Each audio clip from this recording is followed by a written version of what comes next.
Hoy es sábado 13 de diciembre y esto es Radio Castillejar.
Bienvenidos y bienvenidas a este quinto programa de Radio Castillejar, un espacio hecho desde nuestro pueblo para nuestra gente y con la mirada siempre puesta en lo que nos une, el territorio, la memoria, la cultura y las historias que construyen comunidad. Hoy os traemos un programa especialmente intenso y necesario porque vamos a recorrer 3 conversaciones que hablan cada una a su manera de lo que somos y de lo que queremos seguir siendo.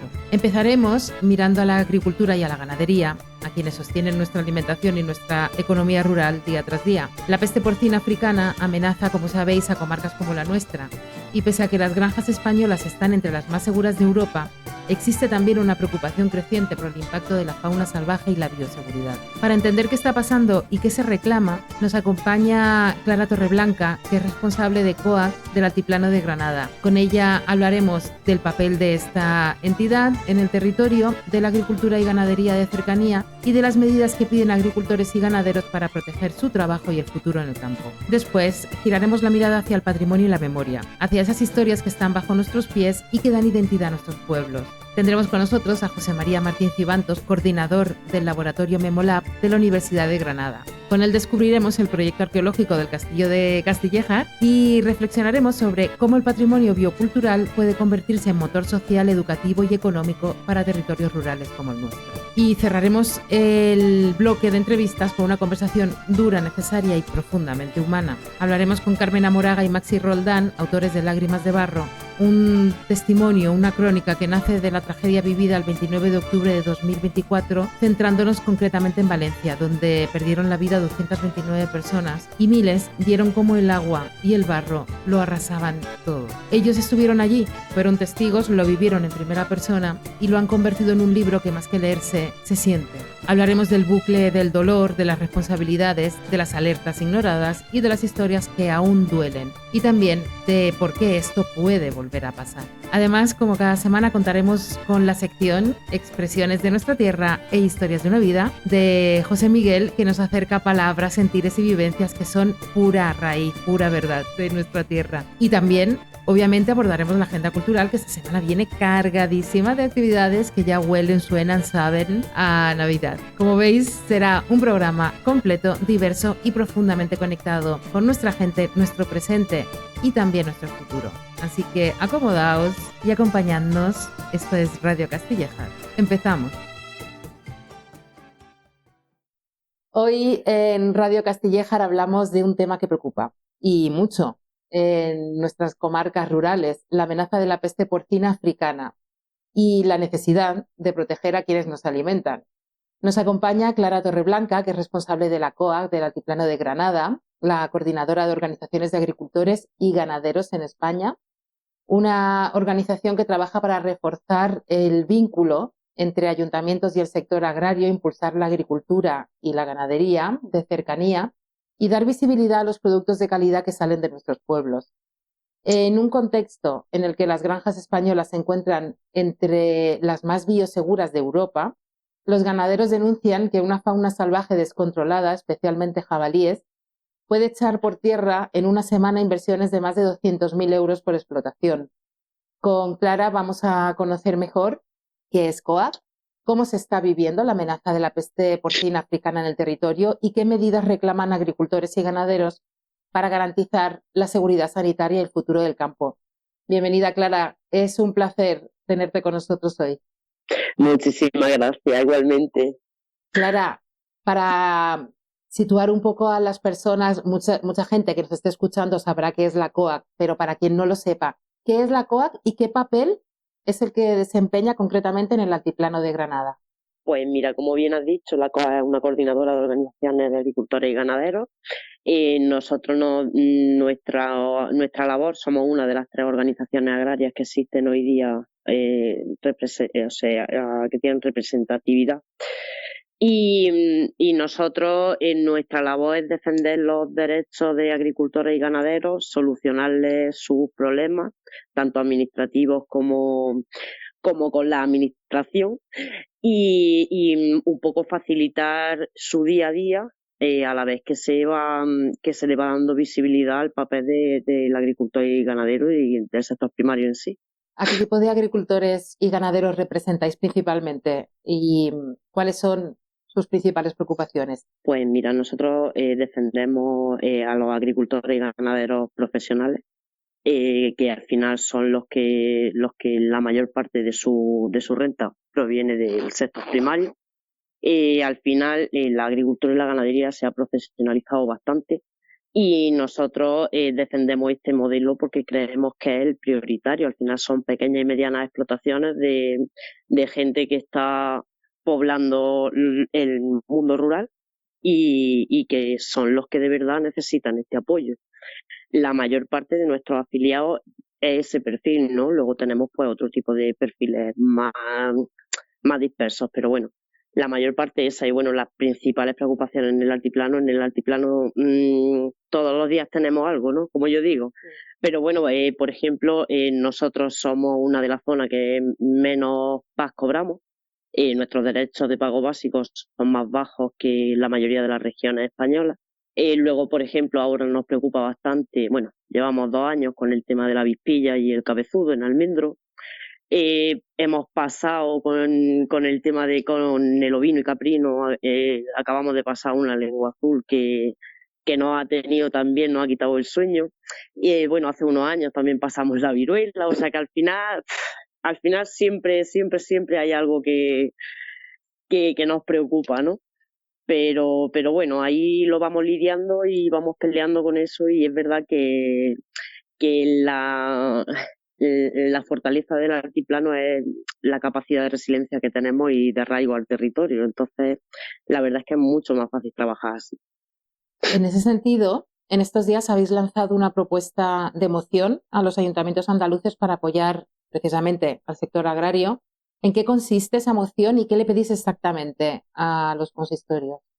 Pues mira, lo que se pide es básicamente que trabajemos en un frente común, tanto las organizaciones agrarias, en este caso COAS, como la administración, en este caso los ayuntamientos, que son los que tienen la potestad aquí, que trabajemos en un frente común y que al final se apoye al mercado local, a la agricultura y la ganadería local, comarcal, y que se le dé la visibilidad que merece, ¿no? Y al final pues se pide, pues por ejemplo, que se fomente en el tema de las ferias agrícolas o agroganaderas, que bueno, nosotros aquí por ejemplo tenemos el ejemplo claro de la feria agroganadera de Castillejar, de Huescar, que al final son ferias que dan muchísima visibilidad al sector y en el cual se consume, por ejemplo, muchísimo cordero.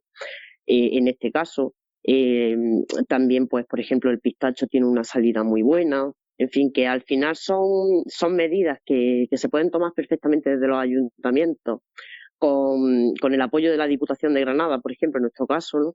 Y salen ferias que la verdad es que son muy interesantes para los agricultores y ganaderos en este caso, y bueno, y al final pues también engloba un poco al turismo, y bueno, al final nos beneficia a todos, ¿no? Ya has respondido a la siguiente pregunta que quería plantearte prácticamente, pero añades lo que consideres, que es que hablamos siempre de agricultura y ganadería de cercanía, local, de productos de calidad. Y la pregunta es cómo se traduce esto en un municipio rural como los del Altiplano y qué beneficios tiene para la población. Pues mira, al final es fundamental tú saber de dónde viene tu comida, ¿no? Yo pienso que eso es básico. Tenemos la suerte de que, como te he dicho antes, tenemos un sector primario muy profesionalizado, con una normativa bastante potente en cuanto a seguridad alimentaria, cosa que nos parece perfecto a los agricultores y ganaderos, porque al final lo que no queremos es envenenar a nadie, ¿no? Y la verdad es que hemos conseguido, ¿no? Al final crear productos de calidad. Y el tú saber dónde compras tu comida, porque al final es tu comida, ¿no?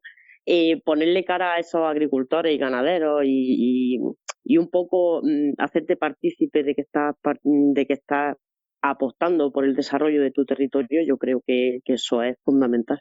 Y es algo que tiene grandes amenazas, como ahora, por entrar en materia sanitaria, la peste porcina africana.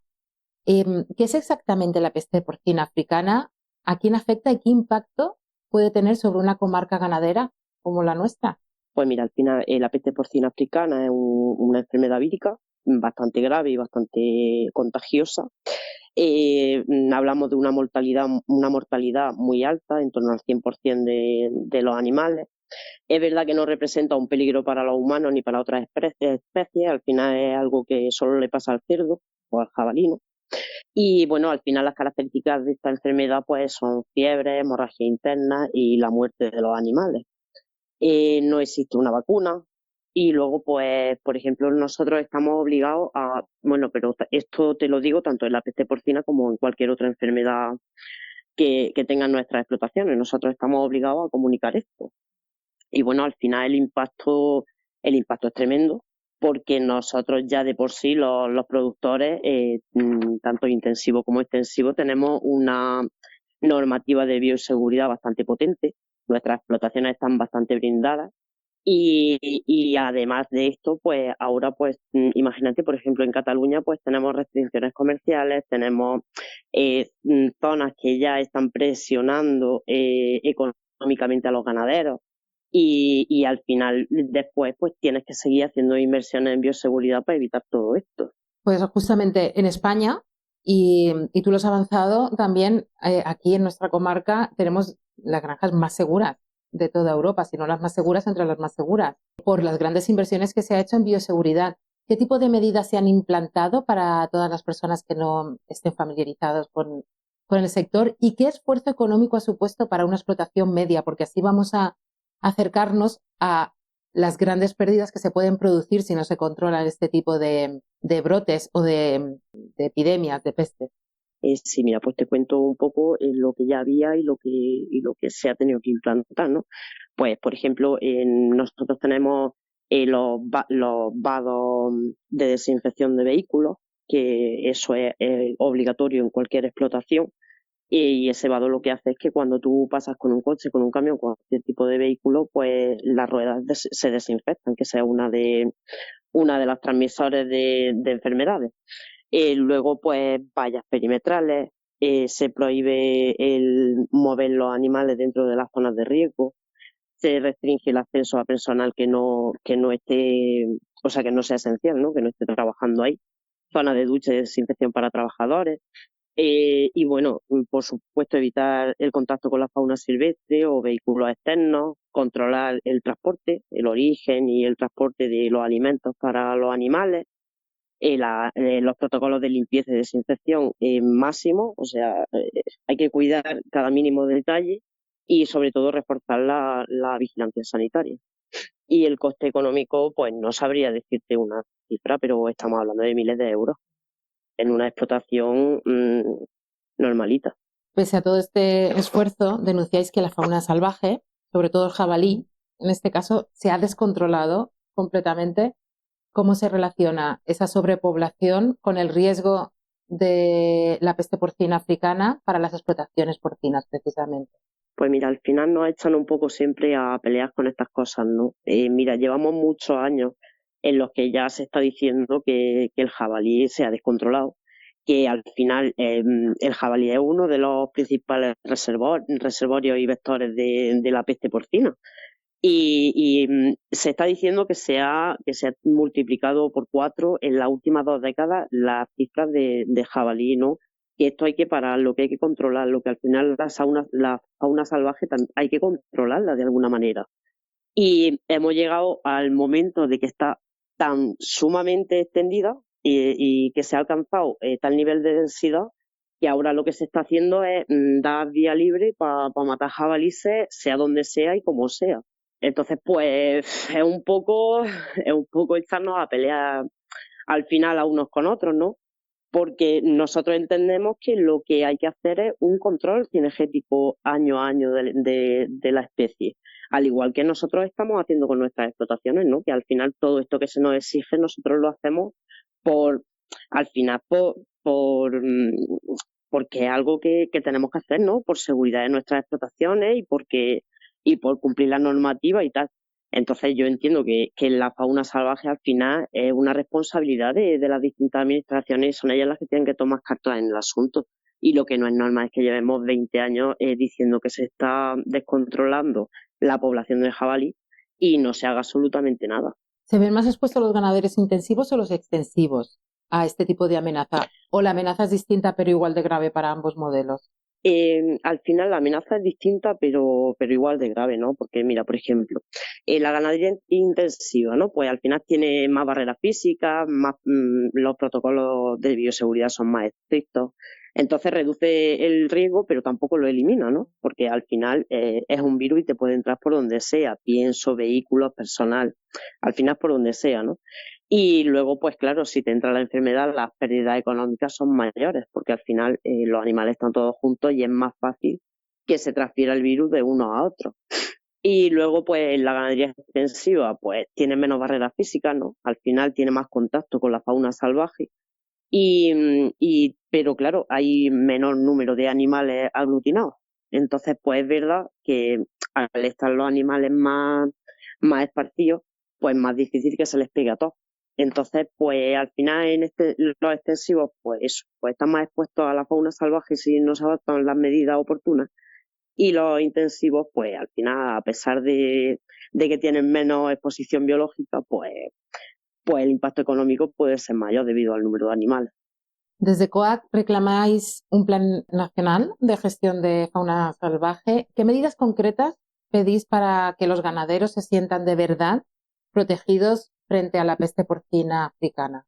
Pues mira, como te he dicho, al final la fauna salvaje es responsabilidad de las distintas administraciones que tenemos, ¿no? Y estas administraciones son las que tienen que controlar esto. Al final tienen que hacer un control cinegético porque debería de ser obligatorio. Tienen que analizar de vez en cuando estos animales. Tendrán que saber, mira, por ejemplo, nosotros aquí en la zona de la Sierra de Baza, ¿no? Hace poco, pero se dio el tema del problema de la sarna, por ejemplo. Y al final los ganaderos pues lo decían, pero no se les hacía caso, o la garrapata, o que al final eso viene a nuestras explotaciones, sobre todo al extensivo.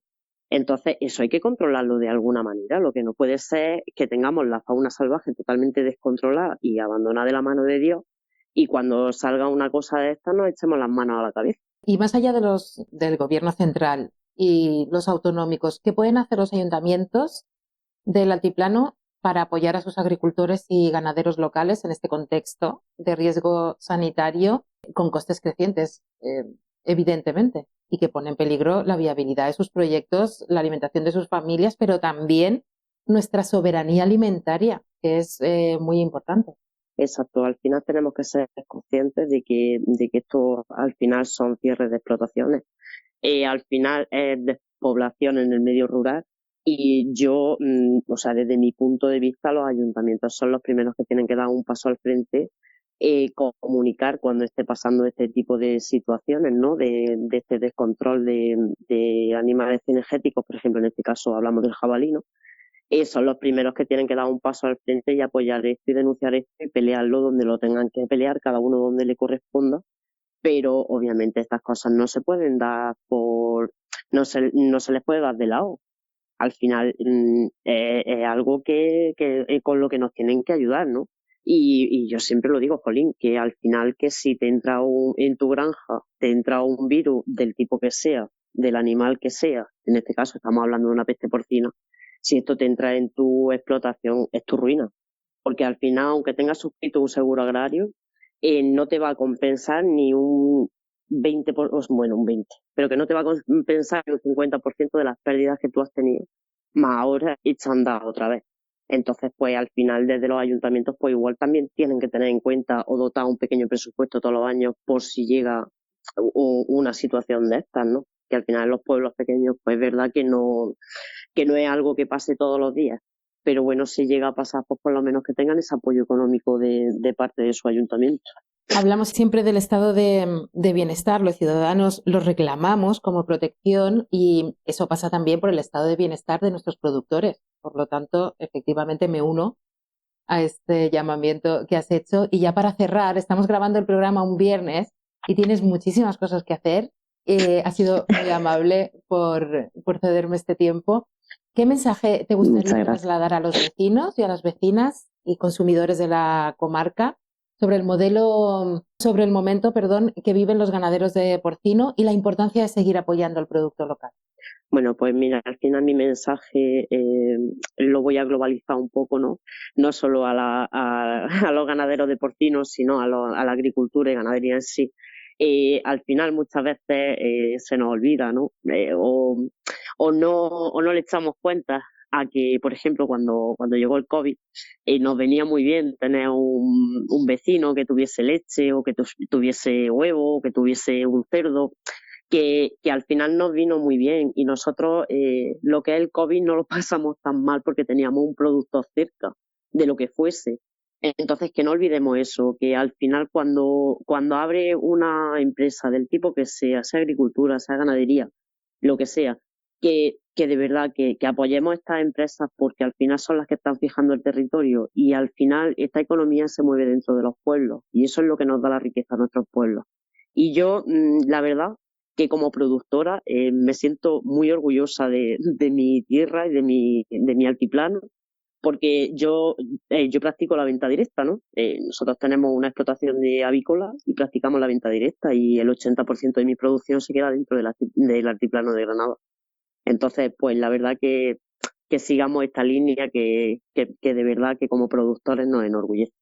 Ahora que se habla tanto de la Agenda 2030, de la economía circular y la sostenibilidad, lo verdadero sostenible es esto. Son los productos de proximidad y no solo sostenibles, sino productos de calidad con todo el cuidado, el mimo y la necesidad. Como tú bien has estado diciendo, esto fija población también y nos hace crecer como una comunidad que se entreayuda y que es resiliente ante grandes amenazas como la que sufrimos en la pandemia. Muchísimas gracias, Clara. Ha sido un placer tenerte y ya te llamaré para otras cositas también relacionadas siempre con el mundo agrario y ganadero. Muchísimas gracias a ti siempre y cuando me necesites aquí me tienes. Fantástico.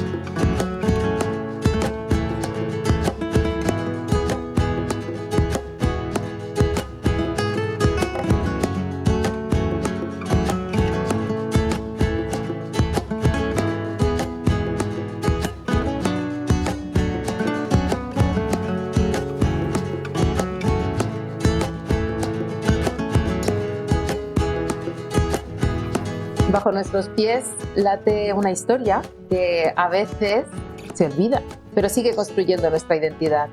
Cada muro enterrado, cada acequia antigua, cada resto arqueológico habla de quienes vivieron antes que nosotros y de cómo supieron relacionarse con ese territorio que hoy seguimos habitando.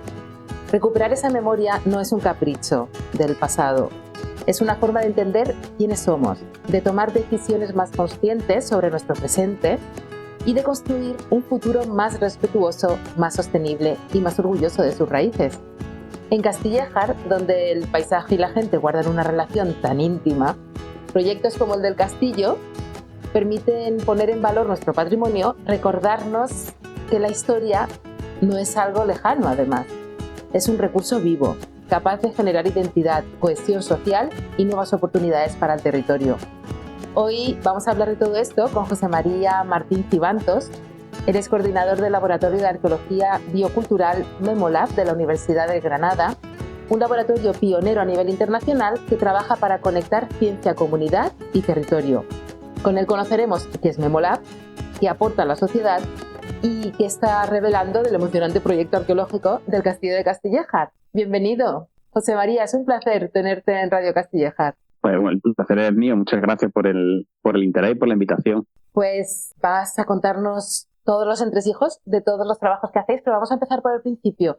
Decís que Memolab es un laboratorio único a nivel internacional y está especializado en patrimonio biocultural. ¿Cómo explicarías en palabras sencillas para que te entendamos todos qué significa patrimonio biocultural y por qué es tan importante estudiarlo? Bueno, nosotros nos dedicamos principalmente a la relación histórica a estudiar la relación histórica del ser humano con el medio ambiente, con el uso de los recursos naturales, con la formación de socioecosistemas de base agraria, que son además la base de nuestros paisajes culturales.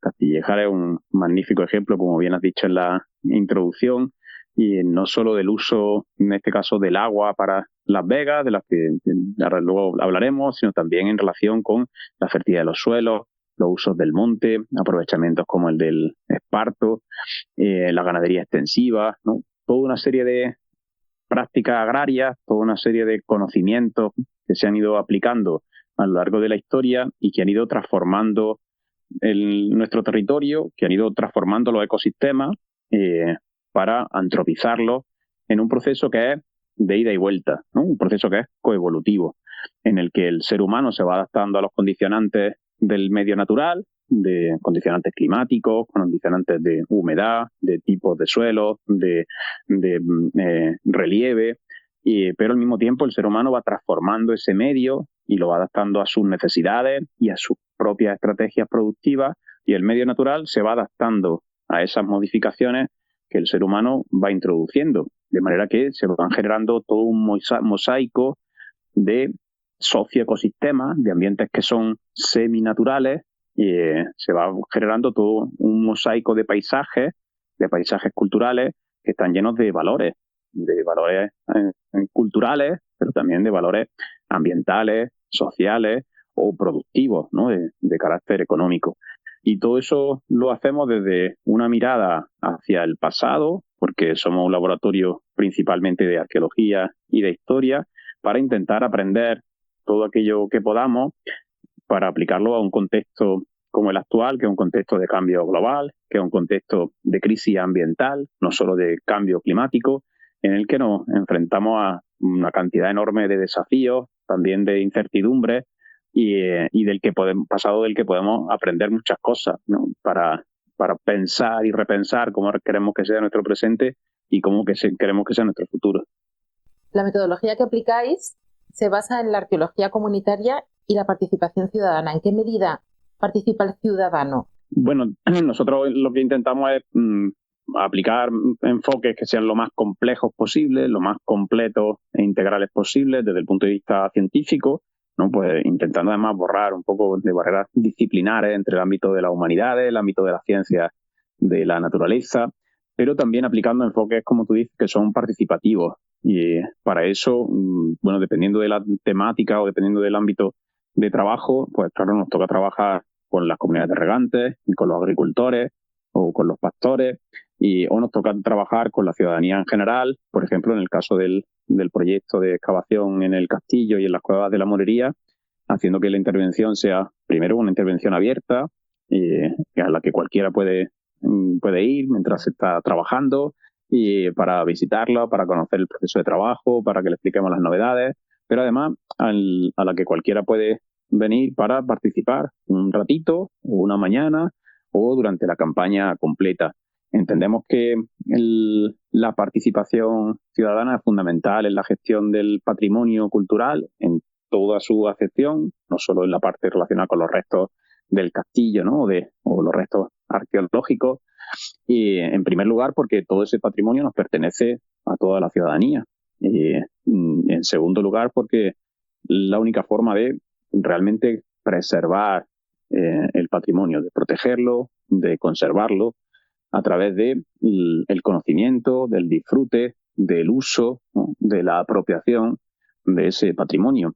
Y en primer lugar porque será la mejor manera de que esté además vigilado, ¿no?, y controlado, pero sobre todo porque será la mejor manera de generar una demanda también social, una inversión pública y además un uso que es fundamental para que nuestro patrimonio se mantenga de una u otra manera vivo. Uno de los grandes problemas a los que nos enfrentamos en Castilla-Jar y en general en todo el norte de Granada es el fijar población.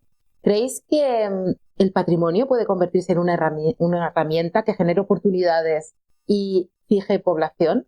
Sí, desde luego, el patrimonio cultural debe ser una herramienta de desarrollo.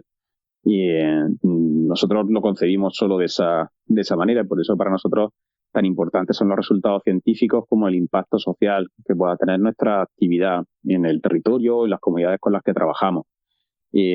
Desarrollo no es exactamente igual a turismo, aunque también el desarrollo tiene que ver fundamentalmente con el impacto positivo en los vecinos, en las comunidades, en los pueblos con los que trabajamos, con un desarrollo social y cultural y económico que debe ser mucho más integral también, ¿no? Igual que intentamos nosotros hacer ese enfoque integral, porque en torno al patrimonio se pueden hacer muchas actividades que están relacionadas directamente con la investigación o con la conservación y restauración, actividades de carácter cultural, educativo muy variadas, actividades de carácter creativo, ¿no? Actividades relacionadas con otros elementos del patrimonio cultural que puedan estar relacionados, como por ejemplo oficios tradicionales que pueden intervenir o deberían intervenir y también incluso en los procesos de restauración o de conservación, y además también la actividad turística, ¿no? De lo que se trata es de que el turismo sea una herramienta y no sea un fin en sí mismo. Y nosotros pensamos siempre en el turismo, y de hecho yo coordino un proyecto, el segundo proyecto europeo sobre turismo cultural sostenible, en el que para nosotros como digo, el turismo es una herramienta y nuestro enfoque va siempre orientado primero a las comunidades con las que trabajamos, ¿no?, a los pueblos con los que trabajamos, para pensar desde ahí cómo queremos que vengan los visitantes, qué potencial hay en nuestros pueblos y qué recursos podemos emplear, cuáles son los límites y cómo evitar impactos negativos. Pero sí, claro, el patrimonio cultural es una herramienta de desarrollo que debería contribuir a fijar población y a atraer población a nuestros pueblos, a nuestro mundo rural. El problema es que eso es mucho más complicado, ¿no? Y porque, claro, el fenómeno de la despoblación no es un fenómeno exclusivo del altiplano o de ciertas comarcas, sino que el fenómeno de la despoblación en el mundo rural es global, no es solo europeo. Europa sufre un proceso muy acelerado y hay políticas, ¿no?, activas y estrategias para intentar precisamente frenar o revertir esos procesos de despoblación. Es un fenómeno global que tiene que ver con los procesos de cambio global que estamos viviendo actualmente, en el que hay un trasvase brutal de población del mundo rural a los grandes centros urbanos. No es algo nuevo, pero algo que se ve cada vez más acelerado precisamente por esos cambios económicos, sociales y también culturales. Así que para eso, una de las medidas que tenemos que tomar es intentar crear modelos culturales basados en nuestros territorios rurales, y que no provengan solo del ámbito urbano y urbanita, sino que desde el ámbito rural, en parte también basada en la tradición, ¿no?, en la cultura local, en la identidad local, pero innovando también desde lo rural, pues se puedan crear alternativas culturales que sean satisfactorias, recursos culturales que sean satisfactorios, ¿no?, y que hagan que la gente que vive en el territorio lo disfrute, ¿no?, y haga que le merezca la pena, y además haga que atraiga a gente de fuera, no solo para visitar un fin de semana, sino también para quedarse, ¿no? Me parece muy, muy interesante todo esto que has comentado sobre el turismo. No sabía que coordinabas también un proyecto de esa naturaleza, por lo tanto, pues ya hablaremos. Ya te estoy invitando antes de acabar la entrevista Sí. en un futuro, porque me parece realmente muy interesante.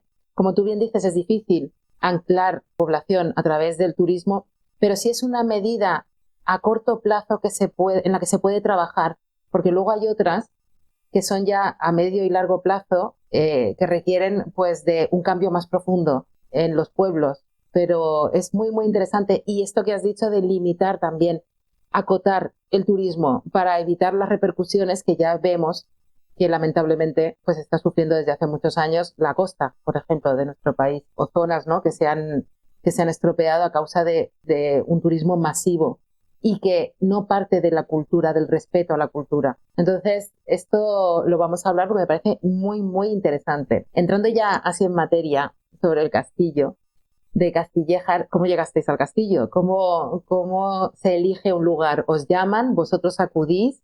¿Cómo funciona? En este caso forma parte también de las estrategias de investigación y de trabajo del laboratorio y de la colaboración con los municipios en el ámbito rural, que son nuestro objeto, ¿no?, de preferente, nuestro territorio rural. Surgió la posibilidad de poder proponer la intervención al ayuntamiento a través del programa de Diputación de Patrimonio Arqueológico y Paleontológico, que lleva ya varios años desarrollándose, y en un primer momento, bueno, pues le propusimos el poder hacer la intervención al ayuntamiento, y les pareció muy buena idea. De hecho, bueno, pues no había prácticamente noticias, ¿no? Y la mayor parte de la población ni siquiera sabía que Castillejar, a pesar de su nombre, tenía un castillo, ¿no? Y era algo que nosotros teníamos ya documentado gracias a una publicación en la que yo participé hace ya muchos años, que es un inventario de arquitectura militar de la provincia de Granada, y gracias a las noticias que había de un antiguo resto de torreón que ni siquiera tenía una forma definida, ¿no?, y que la gente ni siquiera identificaba como torreón. De hecho, pues en su día se acabó demoliendo por el peligro de derrumbe. Pero nosotros pudimos identificar en su momento unos restos de fábricas, unos restos constructivos que se correspondían con época medieval, que eran de tapial de Calicanto y que eran seguramente los restos de una torre, y propusimos en ese momento pues solicitar la financiación a Diputación, hacer una primera intervención tanto en el castillo como en las cuevas de la Morería, y el ayuntamiento consiguió la financiación y se hizo una primera actuación que, bueno, pues tuvo mucho éxito, porque pues, empezamos a desenterrar los restos del castillo y ya eran muy evidentes, ¿no?, las torres, la muralla, los restos interiores, y además pudimos hacer una primera intervención en las cuevas de la Morería con la idea, además, de intentar excavarla en algo más, de intentar hacer un proyecto algo más integral en las propias cuevas, que resulta muy complicado por la accesibilidad a ese sitio. Y a partir de ahí, bueno, pues propusimos la posibilidad de ya hacer una segunda intervención, y desde ahí pues hacer ya la restauración, una propuesta de restauración del castillo. ¿Cuáles son los primeros hallazgos e interpretaciones sobre las personas o las comunidades que ocuparon ese lugar? Tenéis, bueno, eso es pronto, pero ¿qué es lo que habéis ido viendo o descubriendo?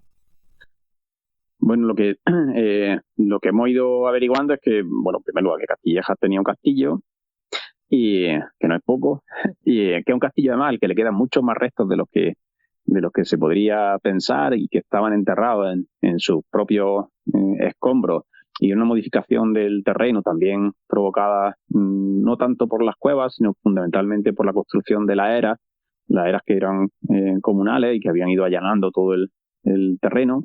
Pero un castillo que no parece que haya sido muy grande, lo cual es normal porque es un castillo rural ligado a un asentamiento rural, pero que por un lado tiene unas defensas que son muy potentes, y es una de las cosas que nos ha ido sorprendiendo, y por otro lado, quizás de las cosas más interesantes es que está ligado además a 3 formas distintas de almacenamiento, fundamentalmente de grano, y que además nos hablan de cosas muy distintas, porque el castillo está ligados a las cuevas de la Morería, que son un granero colectivo, un granero comunitario en cueva.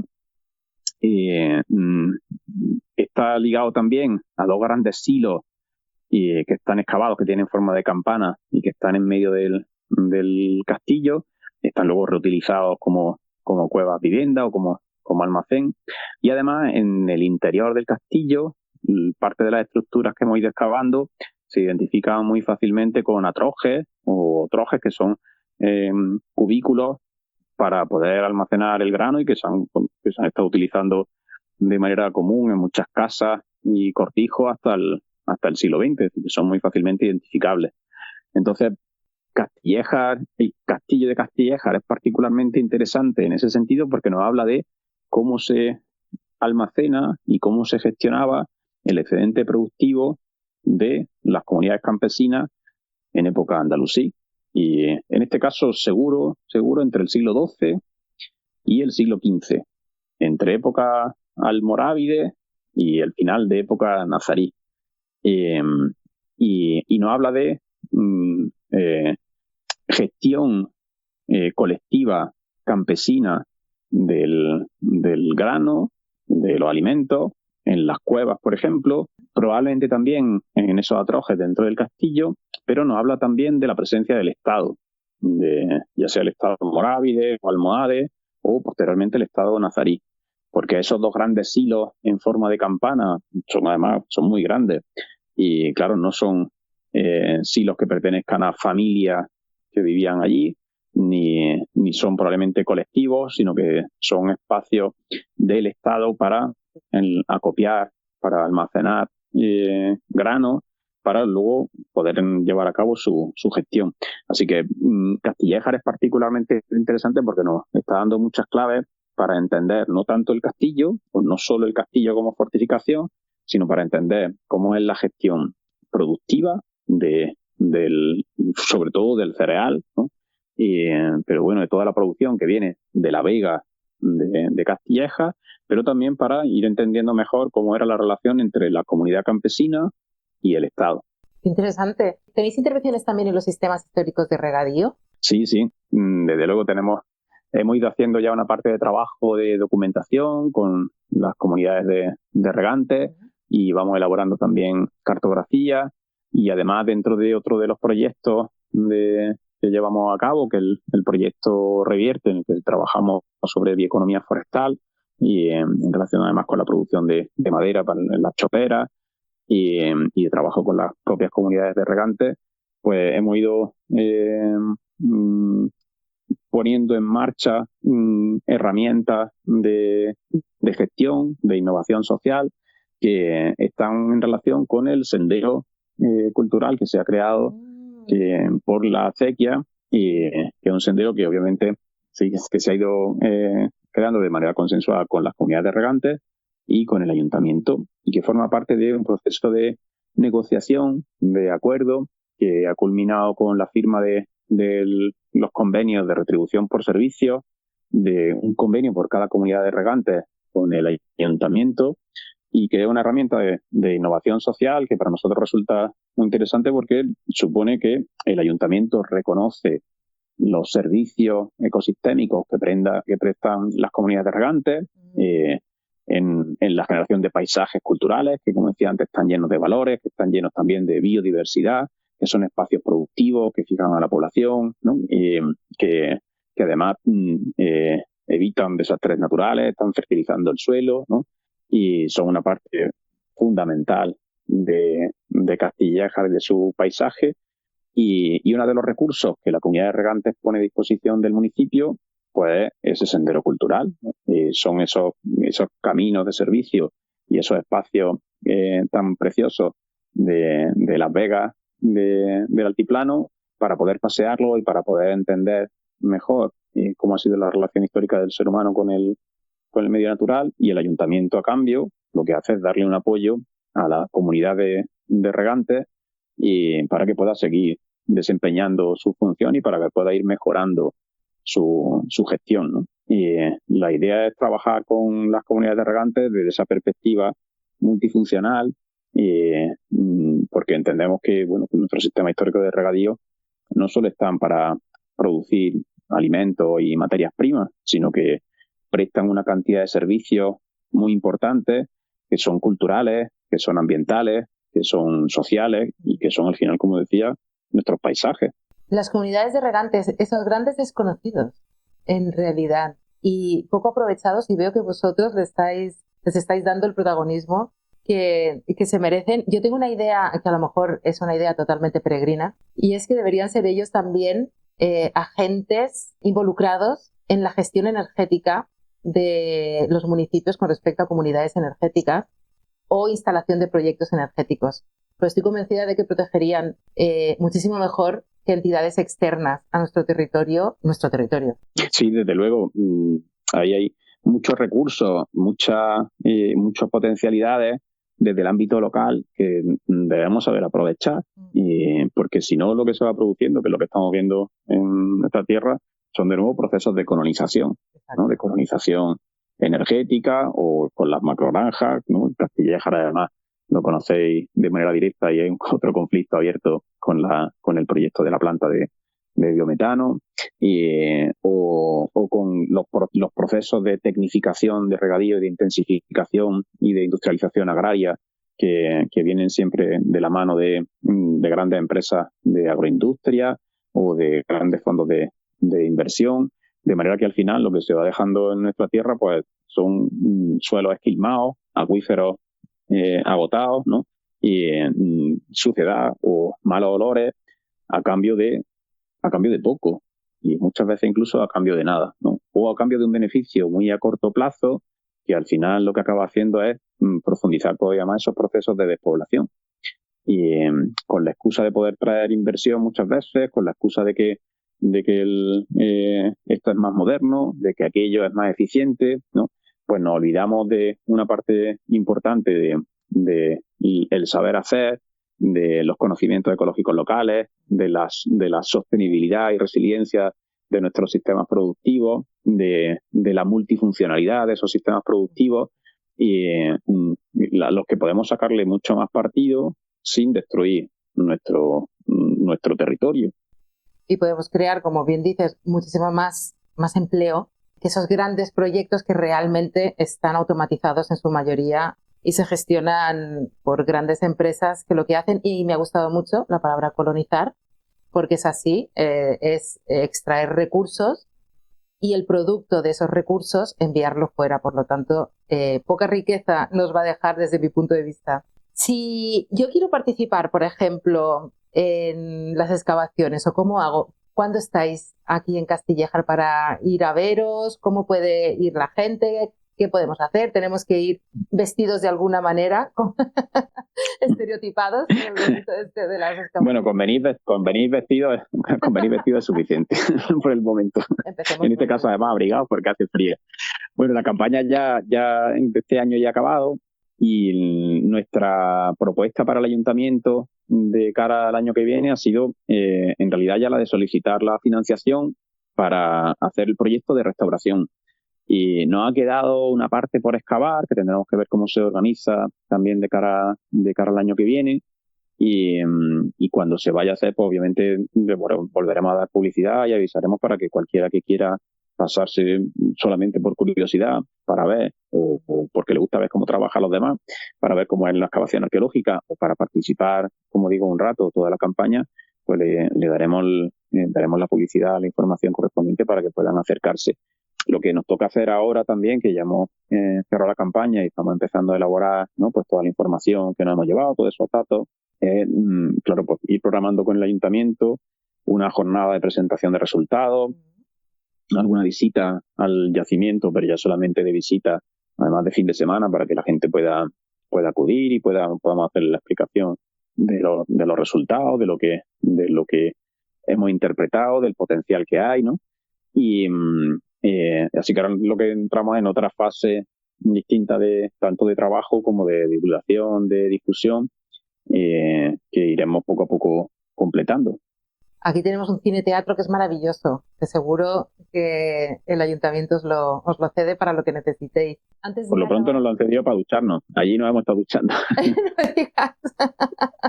También. Claro. También, pero bueno, sí, también podéis exponer o hacer proyectos, sí. lo que necesitéis. Oye, es maravilloso. ¿Cuándo crees aproximadamente, así, mirando al futuro, que podemos hacer un Belén viviente ahí? Es que es uno de mis sueños, ver un Belén viviente en el castillo. Bueno, en realidad, como hacerse se puede hacer esta misma Navidad, teniendo cuidado con los restos se podría hacer, pero bueno, igual sí tiene más sentido hacerlo cuando ya acabe el proyecto los procesos de restauración, que todavía no sabemos cuándo empezarán a tomar forma, porque como digo, ahora mismo lo que hemos hecho es con un arquitecto al que hemos buscado y al que hemos puesto en contacto con el ayuntamiento, pues que preparó una memoria junto con nosotros para que el ayuntamiento pudiera solicitar una financiación a la Diputación dentro de este mismo programa de patrimonio arqueológico y paleontológico, y la nueva corporación que ha entrado pues se ha tomado mucho interés, y de hecho pues vamos asesorándoles también en la parte que tiene que ver con financiación, con obtener más financiación para poder hacer la restauración. Ya digo, ahora a partir de ahí pues se abre todo un proceso primero de búsqueda de esa financiación, de conseguir esa financiación, y luego de elaboración propiamente del proyecto, que tiene que aprobar la Consejería de Cultura y para poder hacer la intervención, ¿no? Y claro, esto que parece que es muy largo, y es verdad porque se toma su tiempo, pero si todo va bien, para el año que viene podrían empezarse esas labores de restauración. Ya digo, todavía falta por excavar una parte, pero ya esa excavación seguramente entrará dentro del apoyo a la propia restauración. Así que bueno, yo creo que la restauración en relativamente poco tiempo podrá irse viendo ya, y podrá irse además haciendo otro tipo de actividades, dentro de las cuales cabe también, ¿por qué no?, hacer un Belén viviente. Yo soy una enamorada de los Belenes. Y yo me lo imagino aquí en Castillejar, un Belén viviente con la gente implicada. ¡Qué belleza! Es que va a ser maravilloso. Pues, oye, José María, te voy a dejar porque ya te he robado mucho tiempo. Ha sido muy amable. Muchísimas gracias por haberte pasado por Radio Castillejar. Esta es vuestra casa. Cuando necesitéis comunicar lo que sea, aquí estamos. Abrimos nuestras comunicaciones para vosotros. Y nada, y esperamos pues eso, pues todo lo que, las novedades con respecto al castillo, las pruebas de la morería, los sistemas históricos de regadío, y vamos ahora cuando nos paseemos por esas rutas que habéis ayudado a poner en marcha, pues nos acordaremos de vosotros y del gran trabajo que hacéis. Muchísimas gracias. Bueno, un placer de verdad.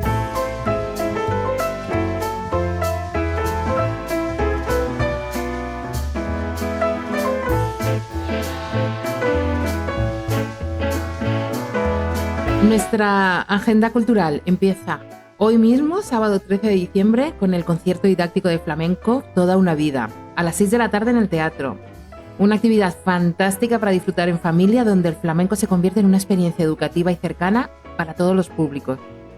Mañana, domingo 14 de diciembre, tenemos rondalla también en el Teatro de Castillejar a las 6, tradición y música popular para seguir viviendo el ambiente navideño en nuestro municipio. El domingo 14 también en Huéscar, a las 8 de la tarde, en la Plaza Mayor, hay un espectáculo visual único que combina proyecciones, música y teatro. Una cita mágica para vivir en familia y dar la bienvenida a la Navidad. Es el videomapping teatralizado. Otra actividad que es realmente muy necesaria es el taller Protegiéndote del fraude en el mundo real y virtual. Se desarrolla el 15 de diciembre. Un taller muy muy importante y práctico para aprender a detectar y prevenir fraudes. Están a la orden del día. Sus contenidos principales son la introducción al fraude y la situación actual, fraudes más comunes en la vida diaria, fraudes en el entorno digital, cómo identificarlos y prevenirlos, qué hacer si eres víctima, y recursos y herramientas de protección. Lo que digo siempre, si quieres combatir al enemigo, conócelo. Y luego recordad que tenemos un campeonato deportivo navideño de fútbol sala y de voleibol. Los horarios son las mañanas de 11:30 a 1 y tendrá lugar los días 22, 23, 26, 29 y 30 de diciembre y el 2 de enero. También el lugar, el patio del colegio. Si queréis inscribiros, las inscripciones son individuales y tenéis que contactar a Emilio José de Deporte. Si es que tenemos de todo.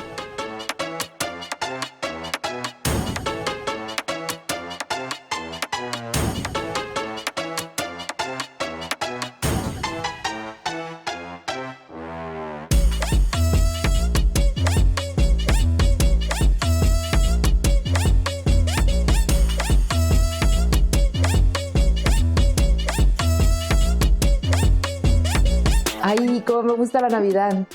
Repasando la agenda de Castillejar, me acuerdo de cuando era pequeña, de las celebraciones, de la familia, ese olor a Navidad que había por todas partes y las risas. Qué importante es reír. En Navidad vuelvo a acordarme de lo importante que es.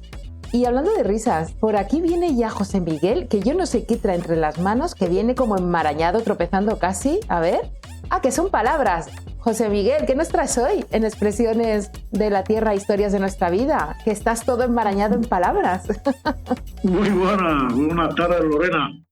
Pues nada, aquí hoy estaba pensando y, joder, ¿y ahora qué digo? Bueno, pues había pensado, a ver, hay una palabra aquí en Castilla, una palabra, porque al fin y al cabo son expresiones.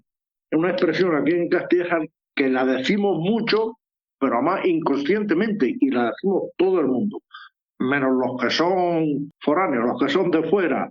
Y la pregunta cuando te encuentras por la calle es ¿qué giro? Pero no se hace esa pregunta, no se hace con intención de enterarte de dónde van ni dónde vienen ni nada. Se pregunta como saludo, ¿qué giro? Y claro, y toda pregunta tiene una respuesta. Y la respuesta es po. Ya está.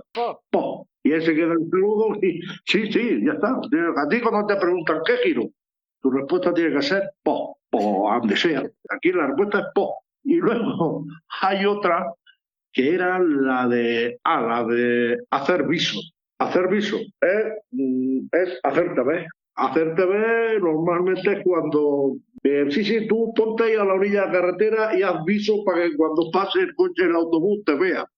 Hacer viso es hacer, ¿no? O no te subas ahí que haces mucho viso y te van a ver enseguida. Esa sería la segunda palabra. Y la otra era, a ver, ¿cuál era la otra? Oye, que se me ha ido. Si no te digo que estás enmarañado, si es que tienes tantas palabras alrededor que acabas enmarañado. Ah, sí, hombre, el otro día, mira, el otro día cuando estuvimos en la comida de los pensionistas y en el cine, pues claro, yo me incluyo en gente mayor. Y hablando pues claro, ya empezamos a hablar ya empieza por cuántas pastillas te tomas tú. Y que si me duele esto y a mí me duele el otro, ya las conversaciones vienen por ahí. Y ya hablaban de una mujer, de una señora, dice, pues fulanica, dice, ha dado una bancalá muy mala, desde que fue al hospital ha dado una bancalá. Y dar una bancalá es dar un traspié. Es dar un traspié, pero siempre ese traspié se da a nivel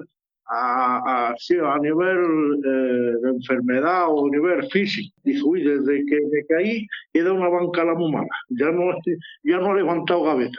Y ya está, y esas serían las 3 palabras de esta semana. Pues qué interesante, llevamos 9, ¿eh? 9 palabritas. Sí, hay muchas, hay muchas. Incluso ya digo, la de la bancalá es una que es que surge, es que van surgiendo. Y muchas veces lo que suelo hacer en cuanto las oigo es apuntarlas, porque es que si no se me olvida. Incluso gente me ha dicho, oye, la palabra esa que tal, ellos me dicen la palabra y como no la apunte se me va al santo al cielo, ¿sabes? Y bueno, y respecto a la historia de esta semana, pues el otro día nos reíamos con una. El tema salió sobre los juguetes. Antes, en mi época de Zagal, pues juguetes pues casi cero. Normalmente nos fabricábamos nosotros nuestros juguetes, nuestras ruedas, corríamos, que a mí me sorprende un poco ahora el tema de las escuelas daban psicomotricidad, que es enseñar a moverse a los críos. Antes nosotros no teníamos las zagalas, jugaban a las piolas, y eso ve otra palabra, ¿ves? Sí que surgen. Las piolas era un juego con piedras y los zagales pues detrás de una rueda, corriendo detrás de una rueda, te hacía con los culos de los carderos, de lata, lo que era la parte del culo llevaba un aro, eso cuando se desprendía se rompía, se aprovechaba ese aro y se hacía una llave con una varilla de hierro, en una llave era como una forma de S y un mango, que el mango lo solíamos hacer con el zuro del maíz. Aquí llamamos zuro, hay otro sitio que llaman pabilo, me parece, pero el zuro es lo que un zuru, lo que era un zuru, y con el zuru hacíamos un perigallo y con el que sale. Madre mía, que en vez de 3 palabras vamos a sacar el diccionario hoy, ¿eh? Un perigallo, eso no me lo daremos, un perigallo. había una canción y un juego con el perigallo. Y hacíamos lo que era el mango, y eso cogías y lo ponías sobre el aro, ibas corriendo, que íbamos corriendo a ningún sitio. Era correr por correr detrás de aquello. Y bueno, y hablando de eso de los juguetes, me acordé yo una historia, porque yo además de crío fui peluquero. Anda. Fui peluquero y sí, a mi madre le hizo un moño en 3 décimas de segundo. Y os cuento, nos fabricábamos, quizás, a lo mejor tú quizás lo recuerdas, después salió ya, aquello se hizo popular y era, aquello usábamos lo que era un botón grande de un chaquetón, o ya unos se lo hacían con un trozo de madera.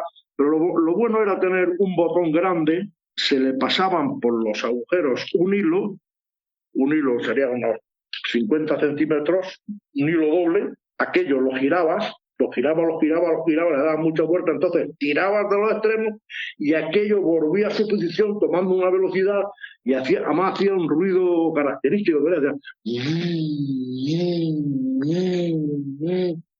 y después de eso yo los vi hechos en plástico. Ajá. Y no, eso era hacer gilaqueros. Entonces yo un día me fabriqué uno y andaba por ahí, pues estaba mi madre sentada allí, entonces vivíamos aquí en Castilleja, en las casas baratas, con las vecinas y tal, y estábamos por las tardes haciendo puntos. Y yo pues por allí con mi botón, dando vueltas, oye, y es que él sonaba, por lo que fuera, por la forma que tenía el botón, lo que fuese, o los agujeros, es que casi silbaba. Y yo andaba ahí alrededor de mi madre, y decía, mamá, mira cómo suena. Así me pega mi madre entonces. La pobre tenía un moño, una cola, sí, el pelo, ¿no? Que ya así con una cola de caballo, el pelo largo, sí. Y mi madre, echa para allá que me va a enganchar con la leche al botón. Y para allá, y te ríe yo. Bueno, pues nada, en una de esas que ya le acerqué mucho el botón a la cola,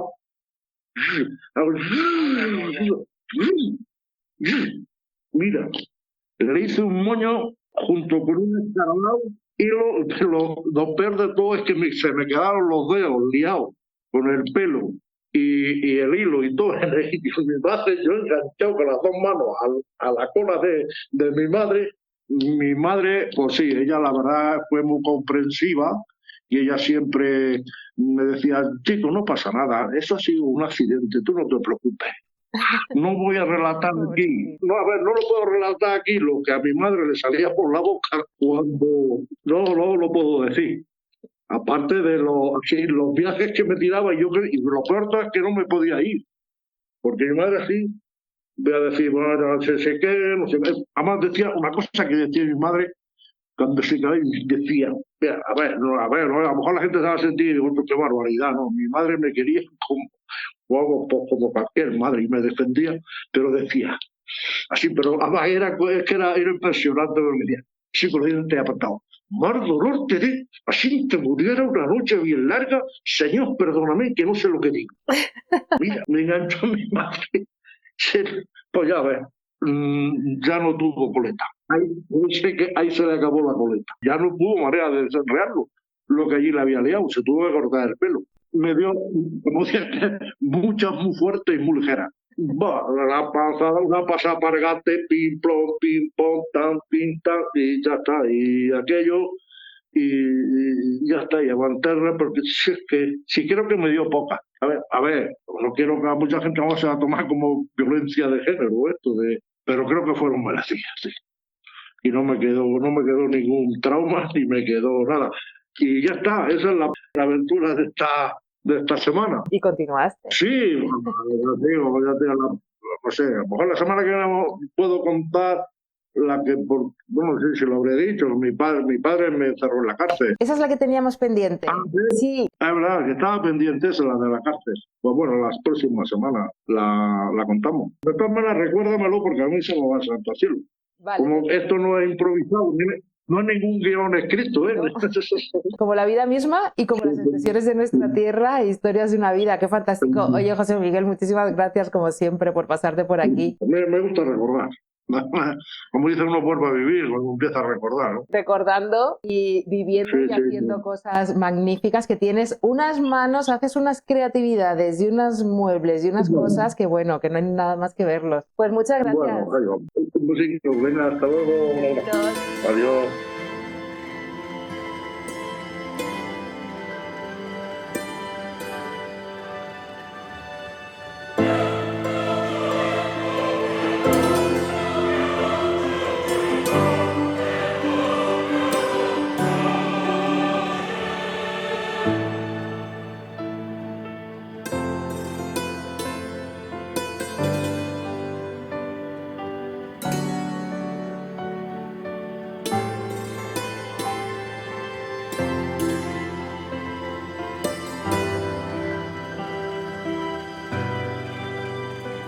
La vida se vive en bucle desde ese último martes de octubre. Vivimos en una trampa temporal, en un lazo invisible que ata el presente al mismo instante disfrazado de día nuevo. El tiempo dentro de ese bucle no se mide en minutos, sino en sensaciones. Acabo de leer un fragmento de Lágrimas de Barro, el libro publicado por la editorial Espasa y escrito por Carmen Amoraga y Maxi Roldán. 4 manos de 2 testigos que con palabras heridas nos cuentan qué ocurrió el 29 de octubre de 2024 en Valencia, un día que a veces parece no pasar y otras parece tan distante que asombra.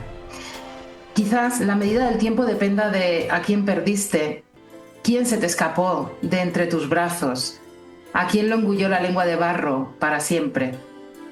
También dependerá de qué perdiste, cómo, cuánto, qué se llevó el lodo, destructor. Pero lo peor es el porqué, pues hay vidas que se podían haber evitado. Más allá de la culpa, que debe asumirse como responsabilidad en función de la ley que deba aplicarse, la espada de Damocles sigue sobre nuestras cabezas porque, como avisan los autores, esto puede volver a pasar y nos puede pasar a todos. Y ante esta obviedad histórica también, ¿qué medidas se están tomando? ¿Qué se está haciendo mientras miles de personas intentan escapar del bucle infinito de ese día?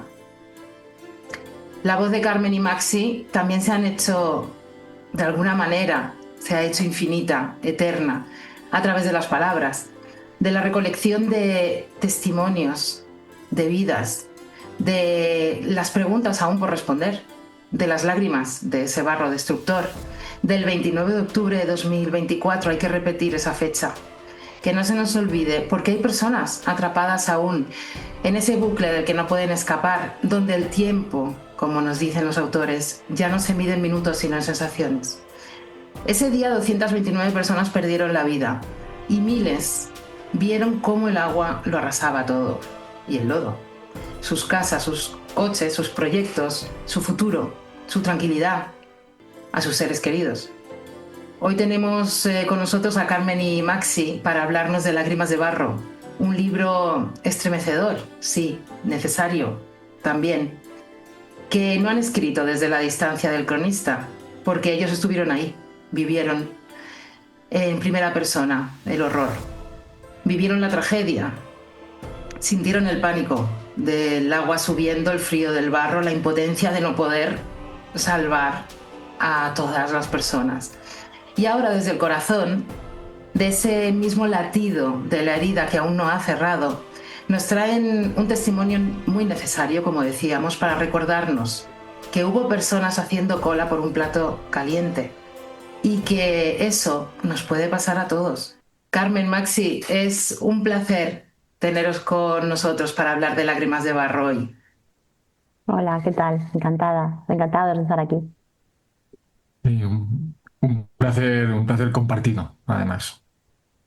¿Cómo os sentís después de poco más de un año, después de haber vivido lo que vivisteis y después de haber escrito Lágrimas de Barro? Bueno, pues un poco como decías al Bueno, principio, ¿no? Es un bucle en el que nosotros, bueno, cuando empezamos a escribir Lágrimas de Barro, habían pasado ya pues 7 meses de la tragedia. Nosotros no teníamos intención de escribirlo. Yo soy escritora de ficción. Maxi también, porque entre sus muchísimas pérdidas, pues perdió la que dentro de poco será su primera novela de ficción, ¿no? Pero no lo teníamos pensado. Entonces en mayo recibimos un encargo contacto con nosotros una productora de cine, Lola Films, y nos comentó que, bueno, que tenía intención de hacer una película, un largometraje de ficción, y para esto querían. Al final, después de varias conversaciones, pues llegamos al acuerdo de que, concretamente yo, escribiría una crónica de no ficción sobre la Dana.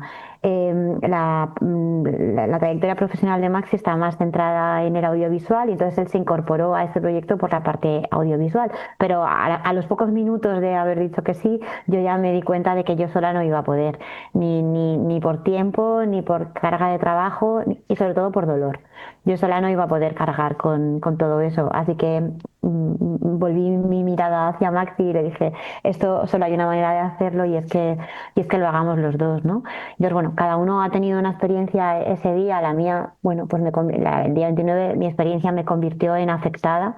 Yo vivo a pocos metros del Barranco del Pollo en Picaña, mi casa se inundó, pero afortunadamente para mí en mi familia estábamos todos, y bueno, yo solo tuve pérdidas materiales que con tiempo, paciencia y ayuda pues se pueden reponer, ¿no? Maxi contará su propia experiencia, pues es más víctima, y a pasar estas cosas que tú has descrito del frío del agua y todo eso. Afortunadamente yo no las sufrí nada más que para limpiar, pero Maxi las sufrió mucho más dramáticamente, ¿no? Entonces, bueno, pero de alguna manera ya habíamos salido de ahí, ¿no? Ya nos habíamos limpiado el barro, que es una cosa que suele decir Maxi mucho, ¿no?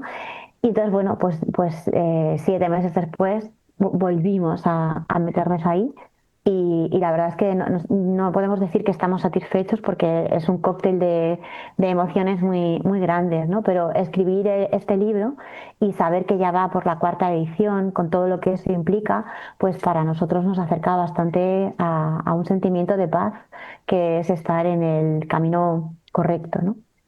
¿Y tú, Maxi? Primero, déjame que te agradezca la introducción que has hecho, Es verdad. porque ha sido enternecedora, ha sido muy certera y muy coherente con lo que hemos vivido Carmen y yo, y con lo que queremos transmitir en Lágrimas de Barro. Así que te lo agradezco, porque vamos, ya con poco que hablemos ya lo has definido muy bien.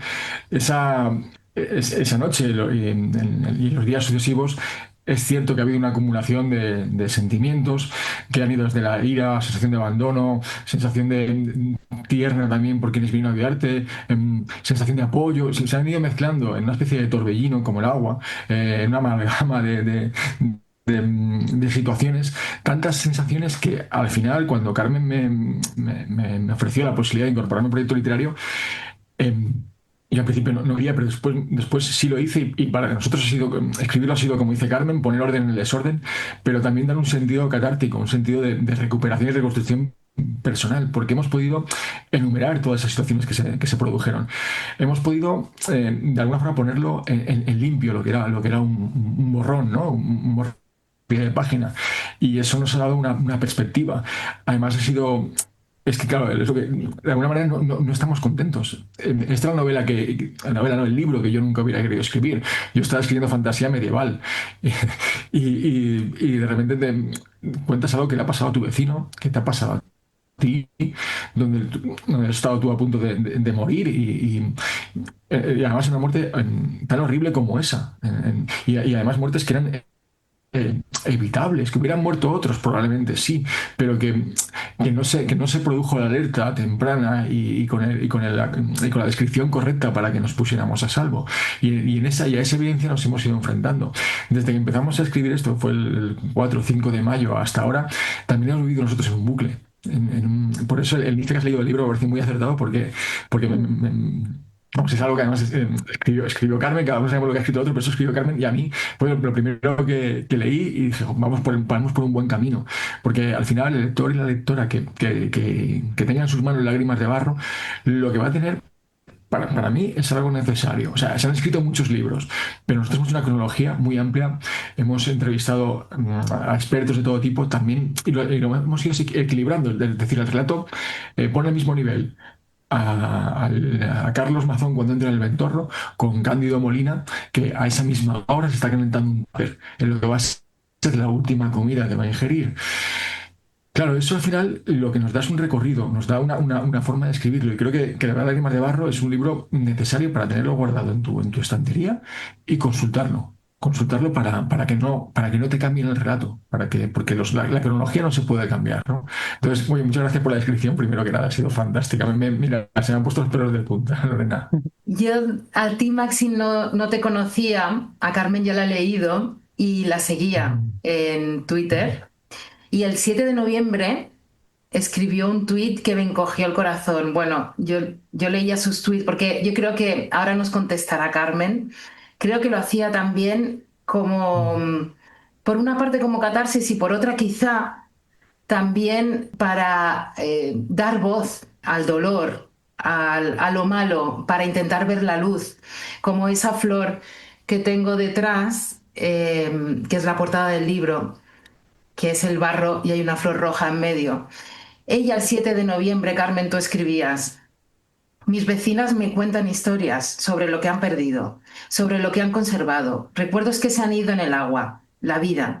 Podemos dejarlo ahí. Me cuentan cosas que nunca voy a contar, porque no quiero repetirlas en voz alta. Cosas que duelen, que me quiero guardar en un rincón de la memoria, con la esperanza de que nunca vuelvan a salir. Porque cuando amanece me siento con la fuerza suficiente para comerme el mundo a bocados, para llenarme la boca de barro, aún llena mi casa y algunas calles, para coger con fuerza el palo de la escoba, o de la fregona, o de la gigona, por mucho que me duelan las falanges y los 10 dedos y las 2 manos, para repetirme las veces que hagan falta la suerte que hemos tenido, la suerte que hemos tenido, la suerte que hemos tenido, la suerte que hemos tenido. Pero el día pasa, se hace de noche, los huesos duelen, el barro se queda y el ánimo se va. Cuesta mantener el espíritu aunque sabes que estará ahí otra vez, tirando del carro, cuando vuelva a hacerse de día. Y las vecinas que me cuentan historias me dicen: escríbelas. Y yo leí eso y supe que ibas a escribir, Carmen. Bueno, pues entonces no lo sabía ni yo, ¿sabes? Porque bueno, yo soy escritora de ficción, es que no, y para escribir de tu propia experiencia, sobre lo que te ha pasado, necesitas una distancia que es emocional, pero que también es temporal, ¿no? Y yo no la tenía, ¿no? Entonces, bueno, yo escribía eso, pues eso, como terapia y como manera de contar, porque es que si no, lo que nos estaba pasando, porque lo estábamos viendo. Porque si no, no nos lo hubiéramos creído. Además, ese tipo de cosas siempre piensas que pasan en otro sitio, en sitios con menos medios, en sitios con menos tecnología, ¿no? No piensas que te va a pasar a ti, ¿no? Entonces, bueno, yo escribía no sé, escribía porque me lo pedían mis vecinas, ¿eh? Pero no. Pero bueno, y fíjate que al día siguiente de ese día 8 de ese día 7 escribí otro post en redes y en el que me preguntaba qué recordaríamos cuando pasara el tiempo, qué era lo que qué recordaríamos, ¿no? Si recordaríamos las sirenas, si recordaríamos cosas, ¿no? Y para acompañar ese post puse la fotografía de una flor roja de barro que era de plástico y que había sido sacada por la fuerza del agua de casa de una de mis vecinas, ¿no? Y fíjate qué poco iba yo a imaginarme que meses después acabaría siendo la portada de Lágrimas de Barro, porque es esa portada, ¿no? Pero realmente el libro lo hemos escrito porque tuvimos un encargo y ese encargo nos dio fuerza para escribirlo, ¿no? Y si no, no lo hubiéramos escrito ni Maxi ni yo, ¿no? Porque no estaba no estaba en nosotros. Hay muchos libros ya publicados, algunos son de periodistas, otros son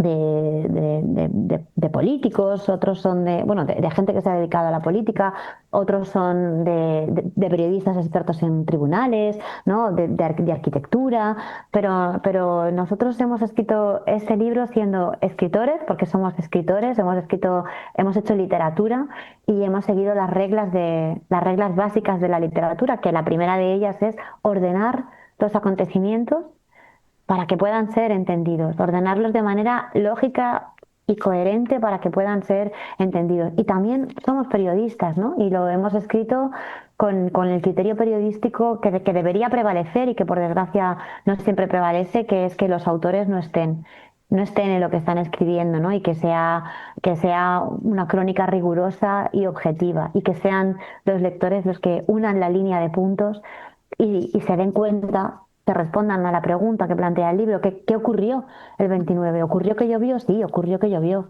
pero ocurrieron otras cosas también, y eso está en el libro, ¿no? Entre esas cosas hubo una serie de avisos que se desoyeron y el caos que reinaba. En vuestra investigación, ¿qué es lo que... Es que no sé si se puede hablar así o si puedo decirlo de esta manera, pero ¿qué es lo que más os indignó dentro de la indignación y del terror? Porque al final el saber que pueden ocurrir estas cosas y que podían haberse puesto algunos medios para evitar que llegase hasta ciertos límites, pues es terrorífico al final. Pero ¿qué es lo que más, no sé si decir, sorprendió, indignó? Algo inverosímil para vosotros. Es que todo es inverosímil, pero bueno, no sé. Es que la pregunta encierra la respuesta, es que es eso, es que se podía haber evitado, no la lluvia, sino las consecuencias. Mira, a mí particularmente, es que no sé, quiero decir, sí que sé lo que hasta ahora más me ha sobrecogido y lo que más me ha indignado, pero no sé lo que va a pasar mañana. Es decir, no sé qué audios van a salir mañana, o qué mensajes de WhatsApp, o qué cojonudo, o qué tranquilache. Es decir, esto que nosotros no teníamos todavía esa información, obviamente, cuando redactamos el libro, pero que cada día hay algo que te estremece más. A mí, particularmente, el dato que cuando nos enfrentamos al libro ya nos dio la sensación o la certeza de que esto se podía haber evitado haciendo exactamente lo que hizo la Embajada de Japón. O la Universidad de Valencia. O la Universidad de Valencia, pero es que lo de la Embajada de Japón a mí todavía me sorprende más. La Embajada de Japón, a través de la información de EMET España, el día anterior emite el mensaje de alerta que tenían que haber emitido los servicios de emergencia de la Generalitat. En tiempo, en forma. Y por eso no hay ningún japonés, que pueda haber 1, 2, 100 o 1000, nos da igual, pero es decir, no hay ningún japonés que sea víctima ni damnificado, porque recibió el mensaje en tiempo y forma, ese mensaje que si yo y mis vecinos y los vecinos de Carmen y los vecinos de Alfafar y los de Chiva hubiéramos recibido, ya hubiéramos tenido por lo menos la posibilidad de ponernos a salvo. Entonces, eso es lo más indignante y es algo que no se va a poder cambiar, ¿no? Y tampoco, fíjate que el libro tiene distintas partes, está estructurado en una introducción donde incluimos, incluimos cifras, datos, conceptos, ¿no? Y todo lo que ocurrió antes del día 29, y luego ya está el día 29, mañana, tarde y noche, de lo que pasó el 29, y luego hay otra parte que es más extensa, que se llama Después de la tormenta, que dura 8 meses, los 8 meses siguientes al 29 de octubre, y luego 2 anexos, en los que uno se llama Memoria y otros barros, en el que recogemos la historia de todas las inundaciones en nuestra provincia, en nuestra comunidad, en nuestro país, en nuestro continente y en nuestro planeta, y que constata que sí, que llover ha llovido siempre y que ha habido inundaciones periódicas en toda la geografía del mundo, ¿no? Pero nunca como ahora. Quien quiera seguir negando el cambio climático está negando la posibilidad de sobrevivir a las personas que van a sufrir inundaciones después. Y luego el otro anexo es proyectos que hubieran evitado la tragedia, entre interrogantes, porque ahora somos todos todólogos. Ahora todos sabemos de todo, todos conocemos la ley de la huerta y todos conocemos ese proyecto, ese macroproyecto que incluía 7 proyectos, todos sabemos cuál era el proyecto 1, el proyecto 3, el proyecto 7, todos sabemos en qué momento decayó, o sea, lo digo irónicamente porque realmente no sabemos de nada, ¿no? No lo sabíamos nosotros tampoco hasta que no hemos recopilado toda la información. Entonces está ahí para que quien quiera saber sepa, y quien quiera seguir opinando, que opine, pero un poco con datos. Y el libro está inconcluso en ese sentido, porque nosotros teníamos que terminar en un momento determinado para salir con el aniversario. Pero los hechos son los que son. Lo único que va a cambiar de los hechos es que el procedimiento judicial determine culpabilidades o no culpabilidades, pero los hechos son los que son. Y quienes estaban al mando no ejercieron el mando. Y eso es indignante, terrorífico, triste. Y si lo es para mí, que he perdido cosas, ¿cómo tiene que ser para quien todavía llora y lo que le queda a una persona que ya no está, ¿no? Entonces, bueno, eso es lo más indignante, ¿no? Lo más indignante de todo. Porque todos tenemos que morir. Y a lo mejor hubieran muerto otras personas, pero no hubieran muerto Nathan, Javier y Raquel, sus padres. Nathan tenía 4 años. No hubieran muerto saliendo del colegio. No hubiera muerto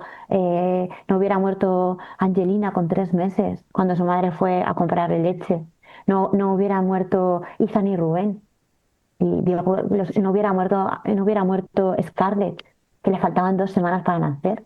Digo estos casos porque siempre parece que afectan más los bebés y los niños, ¿no? Pero no hubiera muerto Manuel, el barbero de Catarroja, el padre de Rosa Álvarez, ¿no? No hubieran muerto, que no son 229, son 229 en la provincia de Valencia, más 6 personas en Letur, más una persona en Mira, más una persona en Andalucía, más 4 o 6 personas más que en este momento la jueza Nuria Ruiz Tobarra está valorando si las incluye como víctimas de la Dana, porque no murieron ese día, pero murieron por ese día, ¿no? Y eso es tan lamentable, porque hoy nos ha pasado a nosotros, pero dentro de 2 semanas puede pasar en otro sitio, ¿no? Totalmente. ¿Qué os han transmitido las personas con las que habéis hablado? ¿Qué necesitan, por retomar esa metáfora, para salir del bucle? Sí, también hemos hablado con Rafael Tavares, que es el catedrático en psiquiatría, que formó parte del comité de expertos de la Dana. Entonces, hay diferentes fases del duelo. Pero el duelo en muchos casos no se ha iniciado. No se ha iniciado porque todavía están, no en la fase de negación, pero sí en una fase de muchas de las familias de las víctimas de cierta ira, de frustración y de rabia, porque la sociedad necesita elementos comunes para cerrar ese tipo de fases. Por ejemplo, un funeral. El funeral de Estado se retrasó mucho y no fue no fue lo suficientemente, digamos, coherente con el dolor. Una de las, esto claro, esto tenía que haber sido antes, ¿no? Pero uno de los elementos importantes para el duelo es que haya una petición de disculpas. Es decir, que la persona responsable tenga la grandeza, tenga el coraje y la valentía de asumir su responsabilidad y presentar disculpas. Eso a las víctimas les ayuda. Y eso no se produjo ni en tiempo ni en forma, y no se ha producido ni en tiempo ni en forma. Eso ya ha caducado. Tenía que haber sido antes. Digo en hipótesis, eso les hubiera ayudado.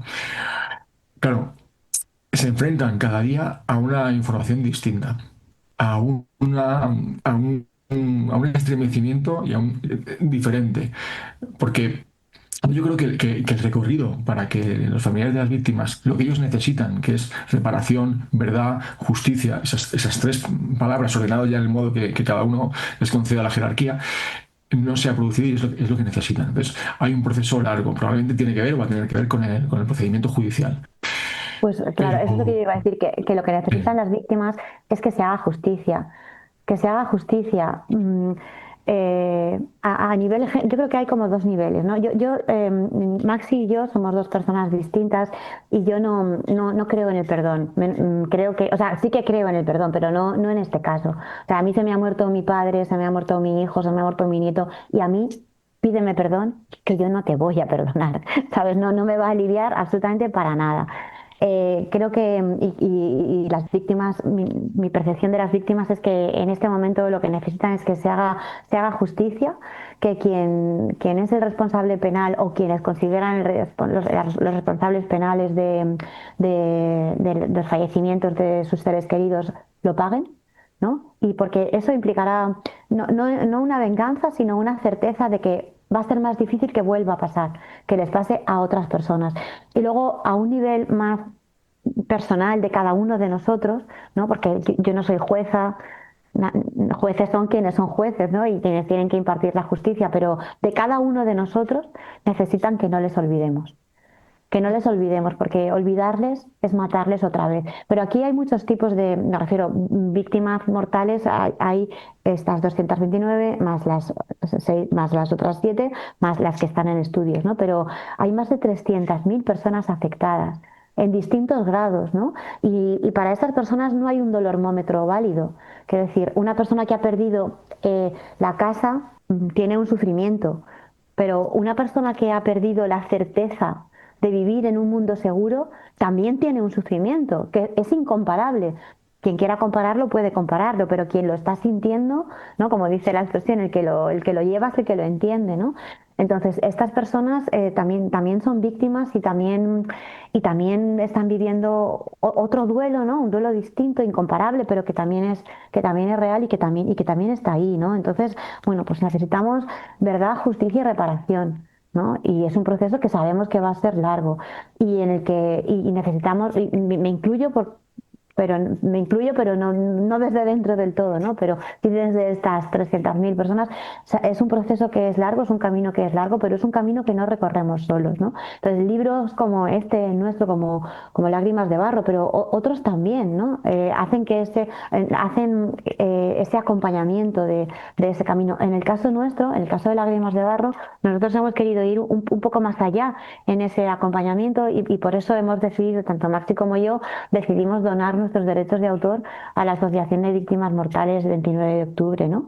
Porque es una manera de contribuir personalmente, Carmen Amoraga, Maxi Roldán, pero también de hacer de facilitar que las personas que compren este libro o que regalen este libro ahora que vamos cara a Navidad, ¿no? Pues de alguna manera están haciendo un regalo también que es acompañar a estas personas emocionalmente, pero también económicamente, ¿no? Porque como decimos los valencianos, tota pedra fa pared, ¿no?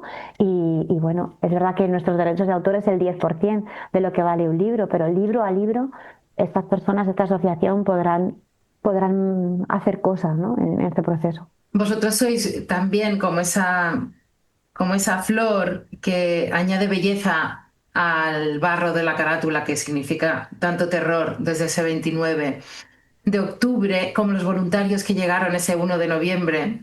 ¿Os acordáis de ese momento? Ya para acabar, ponemos un poquito más de luz, aparte de todo vuestro trabajo y el trabajo de tantas personas que están acompañando a las víctimas.